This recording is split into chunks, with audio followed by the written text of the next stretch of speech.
Hello, and welcome to She Is More Than Existing. This is a podcast that truly is about the everyday goddess, the everyday woman. It is a journey through that of living in our human self and truly recognizing that we are so much more than what we have been previously believing about ourselves. There's a greatness, there's something special, there's a queen within every one of us. And these podcasts are about the everyday life. It is me sharing my everyday life experiences, my chaos, my chaos, my chaotic moments, my up and downs, my journey through my own emotions to travel over the mountains of the ups and the downs and to get from the other side of fear and insecurities and living within the light of my own essence and knowing there we are so much more. You're just so much more. And so today I really wanted to come in and share a new podcast. It's been a while. It's taken me some time to be able to get back in.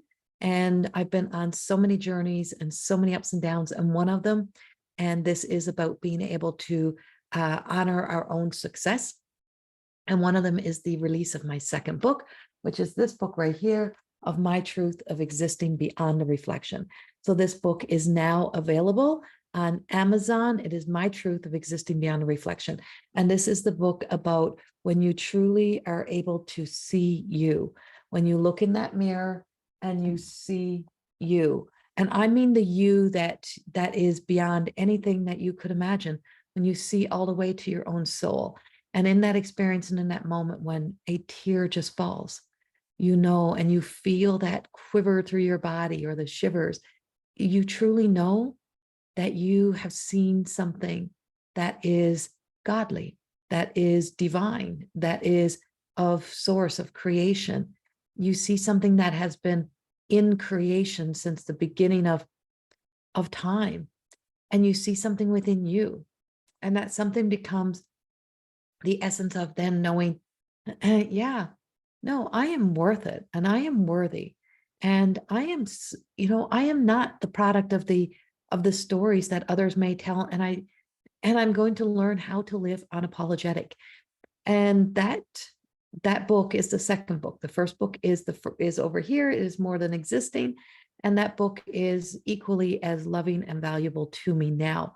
And it's taken me time. So today I wanted to share a little bit more about the journey of not really truly honoring and appreciating our own levels of success, that we don't see ourselves as successful often. We see ourselves as constantly having to be improved, having to fix something, having to make sure we heal something, having to be better than our last relationship, having to be better than who we were as mothers, like better than our own mothers. Like we think we got to do something better than our own mothers.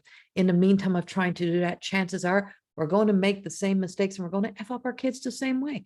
It just is, because we are all growing and evolving. And the more that we step into the force and the push and feeling like we have to force and push our way into this world and who we're supposed to be, is that we deny ourselves the opportunity to fail. We deny ourselves the opportunity to see that sense of what we consider failure is actually us succeeding sometimes and not seeing it as success. That sometimes we need to be down so low in our energy, so depleted, so deprived within our own selves, that we find something within ourselves to help us rise and to be able to rise up again. And that was a journey through recognizing. It started with ownership and responsibility that I had to take from my life. So when we come in here, this is not about me channeling through the messages. This is not about me as a channel channeling through.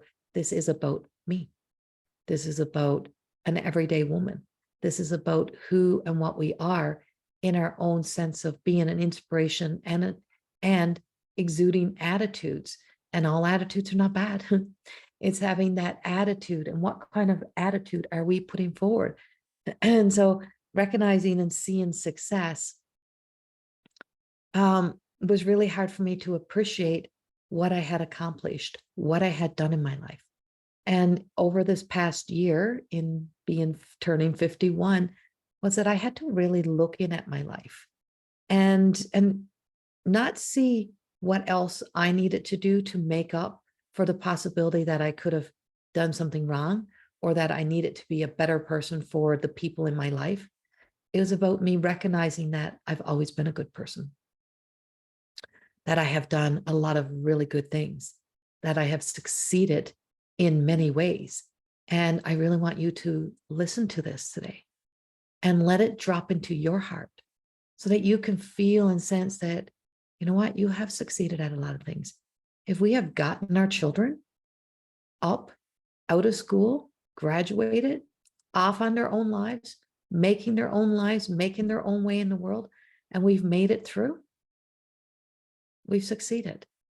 What our children's choices and what they choose to do because they have free will does not mean that we always failed at being a parent, because we couldn't stop them from having to exist in their own lives, to experience their own experiences, for falling into their own temptations, to allowing their isms to override their sense of faith in knowing that they're stronger than that. That never came so much from us if we have put the work in, if we have done what we needed to do to the best of our ability. That comes from still seeking and searching something outside of themselves and looking for someone to blame. Somebody has to be responsible for my actions when I'm unwilling to take responsibility for my own. When it has to be always that it is the past that is responsible. And when we live in the past and we exist in the past and we see everything that wasn't done right for us, we see all of the hard done by stories, we are existing in the archetype of victim. And those archetypal roles that we play in victim, self-saboteur, all of those, the martyr, that we need to be needed, often are commonly seen within those who are very sensitive, those who are empaths, those who are that, and there's not much difference between a narcissist and an empath. I know it's a hard thing to face. But I don't mean in action so much as in how we view. And it's in the tendencies that we have to allow ourselves to become a victim to those circumstances, to that self. And I wrote about that in the first book. There's a chapter that I write about that we all have a narcissistic tendency. We can look at a narcissist and wonder how and why they do what they do to us. But do we ask ourselves, why do we stay so long? Why do we allow somebody to keep doing what we're doing, what they're doing to us? Because it's us that's giving permission, right? And so it's the same way, even when we look at, if we have been there for our children, if we have provided a roof over their heads, then all the needs they needed, all of those things, then we have successfully done what we need to do in so many ways. And when we can see that, we can start to restore the sense of, when we look at adult children, that we have nothing to keep making up for. We do not have to keep playing the same mother role that we have played previously in their lives, that we're not the mother to the little Johnny. We are not the mother to that little one crawling around the floor, or the little one who may have been, a school system may have been diagnosing with ADHD, where we're not the mother to that little one. We are then the mother to a grown adult. So adult to adult, person to person, human to human, dignity to dignity, respect to respect, integrity. And when we restore that sense of integrity within ourselves, that we allow ourselves to see that we have successfully made our way through, that we are now in another phase of our lives, is that we start to view things differently. We stop taking such responsibility, and we stop allowing any sense of guilty responding based on the being triggered by a grown child trying to make us feel guilty, trying to get us to do the things that we previously probably would have done. And so sometimes the most successful thing that we can do is to say no. And sometimes that's where we have failed ourselves the most, is not being able to say no not being able to stop something that's in motion, that is a behavioral pattern, a loop, a continual that has happened in our lives of being guilted and shamed into doing things that we know in our gut is not in alignment to our truth and to who we are. And so being there ourselves, recognizing that, is that no matter how good they are, they all have a tendency to be that to us when we have allowed that behavior to continue. So succeeding at being able to finally look at ourselves from the eyes of who we are today, and look into the eyes and really establish a relationship with the person that is now present within our lives. Not the little Johnny, the little Jane, the little, the little Susie, not the little one, because the little one is now gone. The little one is now no longer present. And so that little one also becomes the shadow essence of the aspects of the behavior. It is the small self, right? And we all still have that small self that exists within us. And so when I started to looking at my own success, I spent a lot of time of my life feeling very guilty as a single mom, and really trying to make up for the fact that she didn't actively have her father, her birth father, in her life on a regular basis.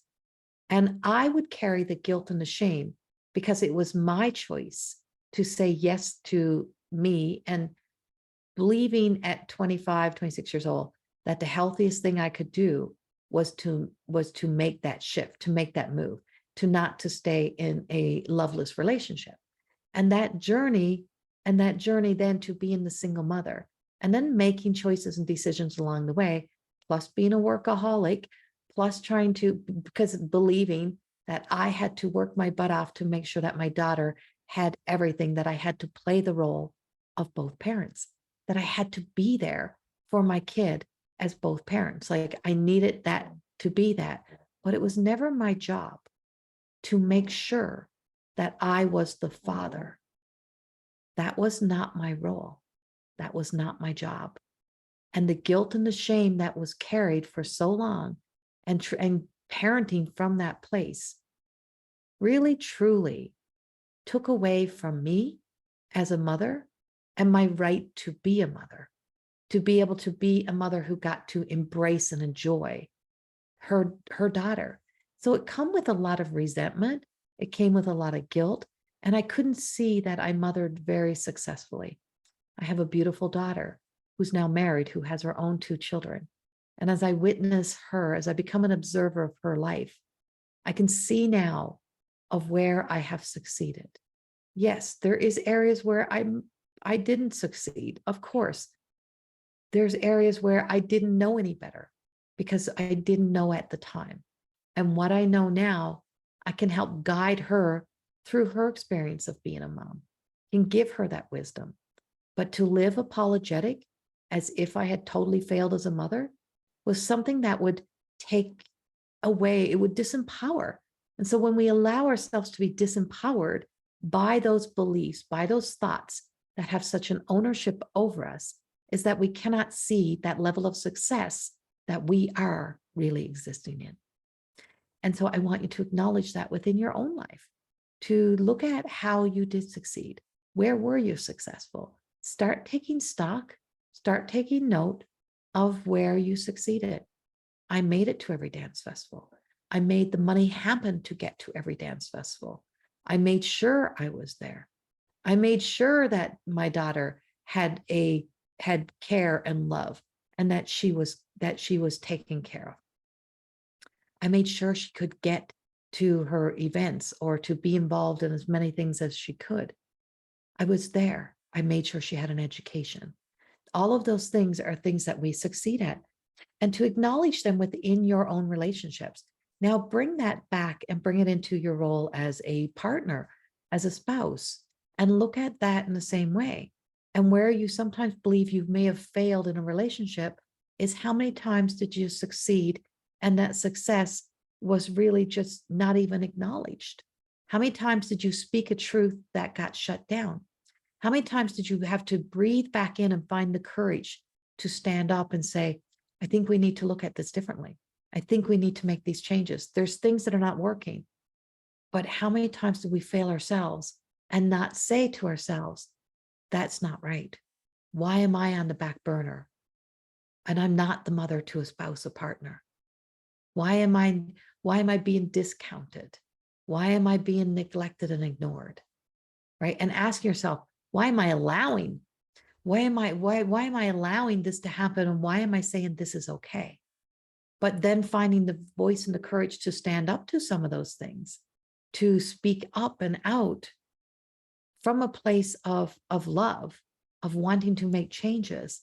That's success, right? And then sometimes the most successful thing we can do is say no, say that this is not working. And the relationship itself may have a breakdown, and it may break down, and it may crumble, and it may fall apart, and the relationship may not have succeeded, but it did not mean that you did not succeed. It didn't mean you weren't a success, because it is who you are in the end of those situations, the end in those times of when you can see the person who had the courage to finally be the one to say, I set you free. I set me free. I set us free from this suffering, from what maybe we should have done a long time ago, that this is not working. This is now opening us both up to be available to healthy relationships, to something that fills our heart and our soul. We're not the people we were when we originally went in. And if you keep looking at and trying to fix and repair relationships or trying to be better because of who you used to be, you are always in that comparison, and you are always comparing yourself to something that is a non-existent, a dead version of you, right? It is dead. It is dead in the water. It has no energy. It has no power. It only has the control that your mind gives it to control you. And so the freedom and the success literally comes from that ability to say, I surrender. It is time for us to surrender this over. And when you see that sense of that breath after, even though you know it's not going to be easy to untie all the pieces or to break free, or that it's going to mean major changes, is that in those lost moments of when we think we can't see that we are actually succeeding, because all we can focus on, because it has a heavy weight to it, is the sadness, is the failure, is the negative part of the energy, because we go to that place of our ego instead of allowing our thoughts to have that sense of compassion added. And when we add the compassion in, and we look back now with such compassion, an element of caring that comes from the other aspect of our ego, is that we have that within us to care about everyone else, to worry about everyone else's feelings, to worry about how everyone else is going to survive these experiences. But we don't have that for ourselves. So when you can successfully start including you and having that sense of same wonder and awe and compassion and care for yourself, is that's when you can start to see that what I'm doing is truly success. And that blended in success truly means being able to rise above, to be greater than my suffering, to be more than that, to know that I have done the best that I can do, that I have tapped all resources, that I have made it to this point. And it takes great courage. And that courage is the courage that comes from the virtue. It comes from the heart. It comes from that living from the heart center, that we know that we have to go beyond our normal behavior, our normal thoughts, our normal action. We have to override our thoughts.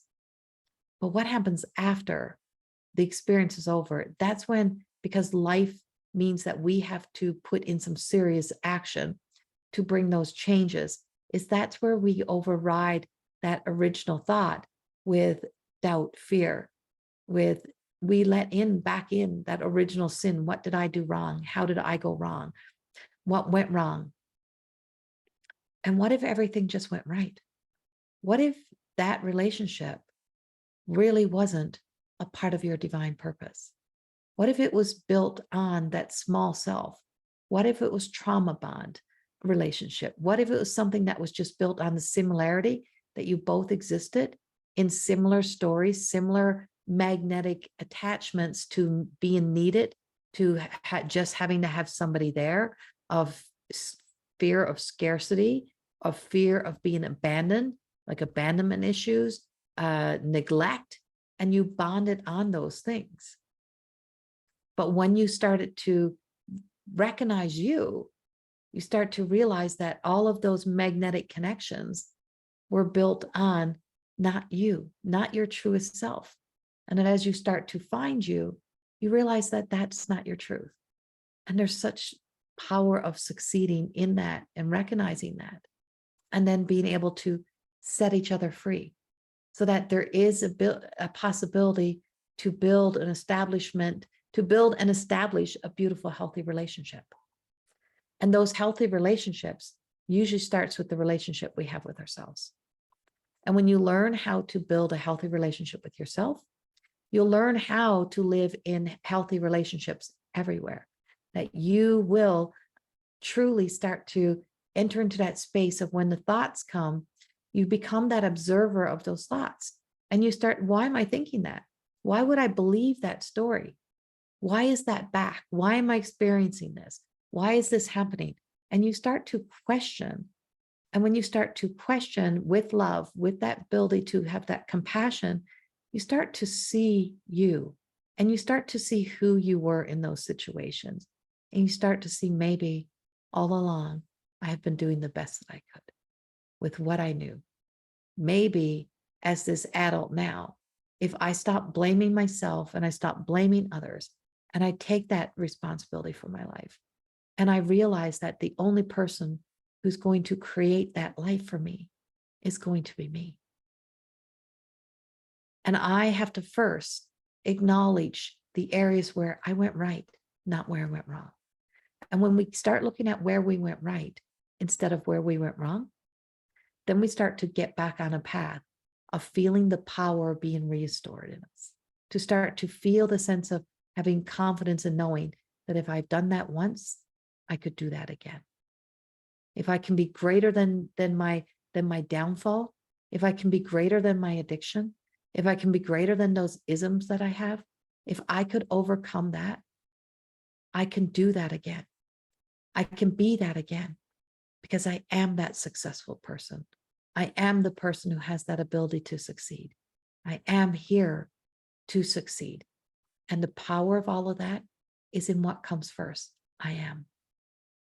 Because we all have the essence of the aspect of the God within. We all have that greatness within us.